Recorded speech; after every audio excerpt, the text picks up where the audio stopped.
नमस्कार, मैं अनिल शर्मा आपका एक बार फिर से स्वागत करता हूं आपके अपने YouTube चैनल कॉमर्स बाय पाठक पर।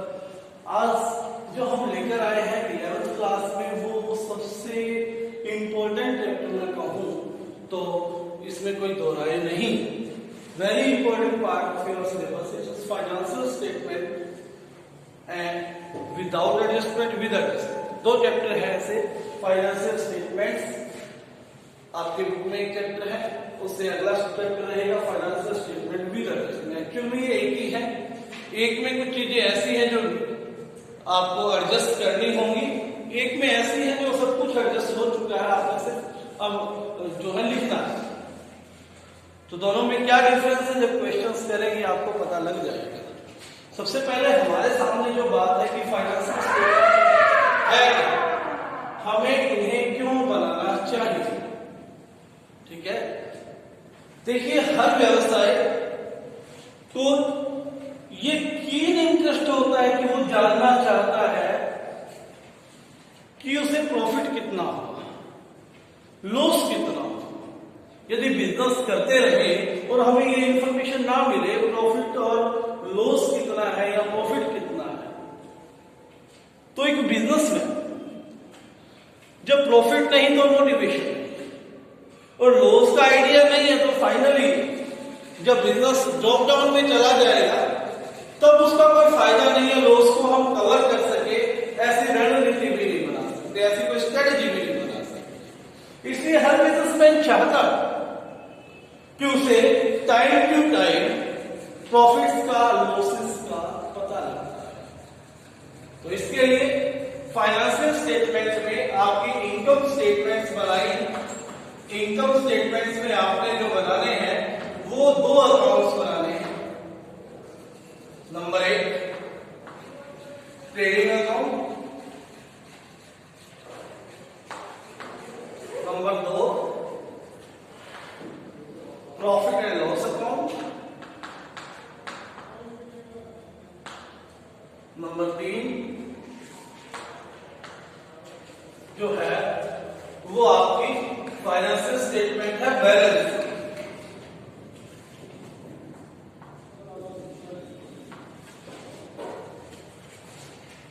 क्या पर्पस है इनका। ट्रेडिंग अकाउंट बनाया जाता है ग्रॉस प्रॉफिट या ग्रॉस लॉस फाइल आउट करने। ठीक है, उसके बाद प्रॉफिट एंड लॉस से हमें मिलता है नेट प्रॉफिट और नेट लॉस, या तो नेट प्रॉफिट मिलेगा या नेट लॉस मिलेगा। ठीक है, तीसरा बैलेंस शीट से हमें फाइनेंशियल पोजीशन प्राप्त करना। हमें पता लगता है कि बिजनेस की पोजीशन कैसे, वो सॉल्वेंट है या इनसॉल्वेंट, उसकी असेट्स ज्यादा है या लाइटली ज्यादा किसी पर्टिकुलर डेट। ठीक है, ये चीजें ये इनकम स्टेटमेंट्स दोनों आप पूरे साल के प्रॉफिट या लॉस बताने के लिए निकालते हैं। इसलिए हम कहेंगे साल के लिए फॉर द ईयर एंडेड 31 मार्च, 31 मार्च जो भी साल। फाइनेंशियल पोजीशन एक दिन की पता लगाई जा सकती है। कल क्या होगा, कल कौन सी असेट्स हमारे पास है, कौन सी असेट्स नहीं रहेगी, कौन सी लाइबिलिटी को हम कल पे करके खत्म कर देंगे। जैसे ही पे करेंगे फाइनेंशियल पोजीशन चेंज होगी, यानी कि ये at a particular date, at a particular date पर बनाया जाएगा। इसलिए इसे हम एज एट 31 मार्च जो भी साल है वो लिखते हैं। उम्मीद करता हूं ये चीजें बेसिक चीजें आपको क्लियर हो जाएगी। अब आपको आज सिखाऊंगा कि ट्रेडिंग अकाउंट कैसे बनाना है। नेक्स्ट जो है आज जो आपको बताने वाले अकाउंट आपको बनाना सीखना है, तो वही मैं आपको बताऊंगा कि ट्रेडिंग अकाउंट को किस तरह से बनाया जाए। ट्रेडिंग अकाउंट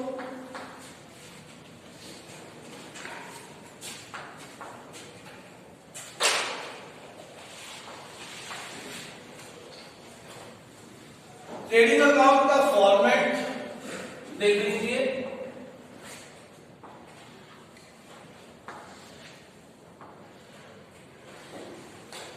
बहुत आसान है, लिखेंगे जैसा कि मैंने अभी बताया था, for the year ended 31 March.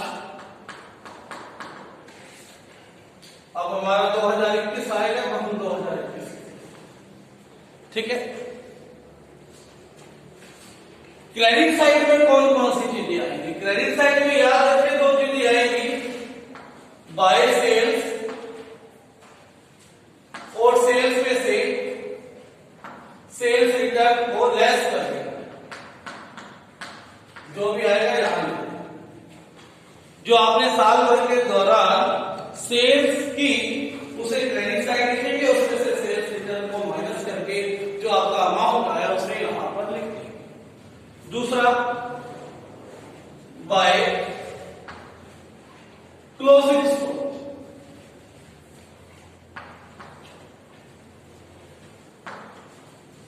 By closing stock, जो क्लोजिंग स्टॉक है वो भी क्रेडिट है, ठीक है बात। उसके बाद डेबिट साइड में कौन कौन से आइटम्स आने वाली है? डेबिट साइड में सबसे पहले आपने लिखना है opening stock, to opening stock, ठीक है। सबसे पहली आइटम जो डेबिट साइड की रहेगी वो क्या है? आपकी ओपनिंग स्टॉक। देन उस साइड सेल आया था तो याद रख सकते हैं, यहां पर आपने परचेजेस लिखना, परचेजेस यहां लिखकर उसमें से लेस करेंगे परचेज रिटर्न, जो भी लेस करके अमाउंट आएगा यहां पर।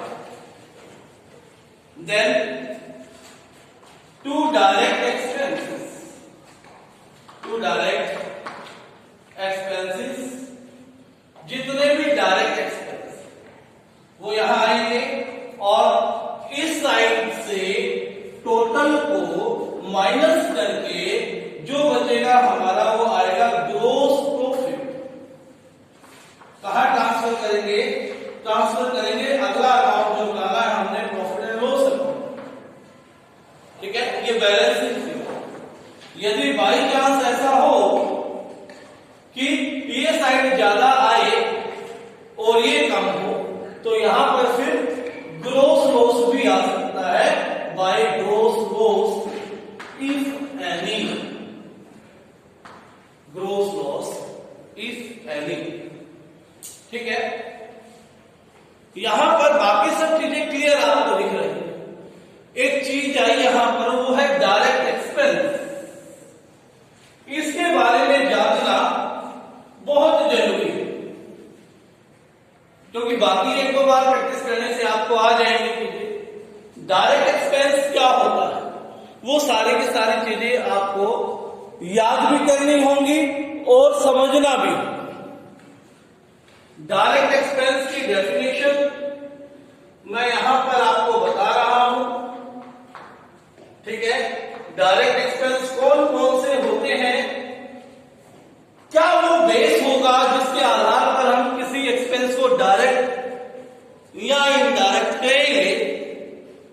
वो उनकी कैटेगराइजेशन कैसे होगी? ये चीजें हम कल वाली वीडियो में कवर करेंगे।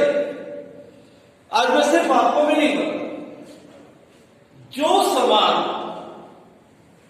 ठीक है ना, किसी रॉ मटेरियल को लाने, उसे प्रोसेस करने, यानी कि उसके बनाने